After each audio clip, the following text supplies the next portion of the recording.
जिस उम्र में लड़कियां आमतौर पर गुड़ियों से खेलती हैं, उस उम्र में नाबालिग ने 2 बच्चों को जन्म दिया है।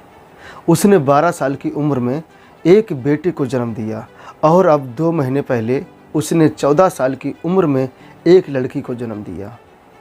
लड़की का जीवन बचपन से ही कठिनाइयों से भरा रहा है। उसके माता पिता के बीच अक्सर झगड़े होते थे, जिसके कारण वे अलग अलग हो गए। ऐसे में नाबालिग को उसकी मौसी के पास छोड़ दिया गया था। मौसी ने उसका पालन पोषण करने की बजाय उसे हरियाणा में एक परिवार को 2 लाख रुपए में बेच दिया, जहां उसके साथ दरिंदगी की गई। इस दरिंदगी के कारण उसने 12 साल की उम्र में एक लड़के और 14 साल की उम्र में एक लड़की को जन्म दिया। आखिरकार वह वहां से भागकर जयपुर आ गई। कुछ दिन पहले वह अपनी 2 महीने की बेटी के साथ जयपुर आ गई और मुरलीपुरा इलाके में किराए पर रहने लगी। उसने वहां तस्करी और उत्पीड़न का मामला दर्ज कराया। पुलिस ने तुरंत कार्रवाई करते हुए आरोपी पिता पुत्र को गिरफ्तार कर लिया। जांच में पता चला कि नाबालिग को हरियाणा के अंबाला में संदीप यादव और उसके पिता सतवीर यादव के घर पर रखा गया था, जहां उसके साथ बेरहमी से दुष्कर्म किया गया।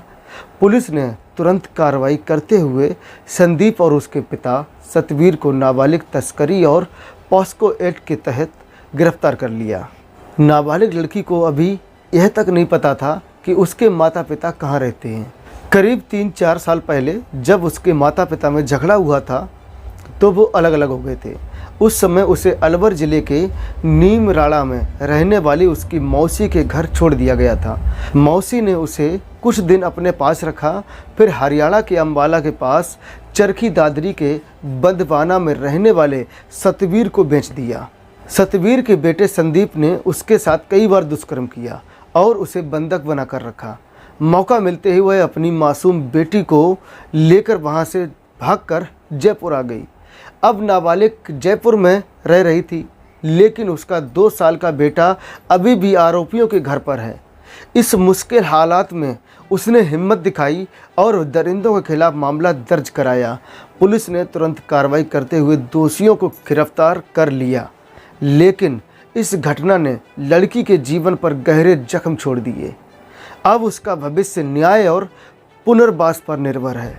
बाकी इस कहानी को सुनाने का मकसद किसी का दिल दुखाना नहीं था, किसी को तकलीफ़ पहुंचाना नहीं था, बस आपको जागरूक करना था, सचेत करना था। बाकी ये कहानी आपको कैसी लगी कमेंट में ज़रूर बताइएगा। मिलते हैं किसी दूसरी कहानी में, तब तक के लिए नमस्कार।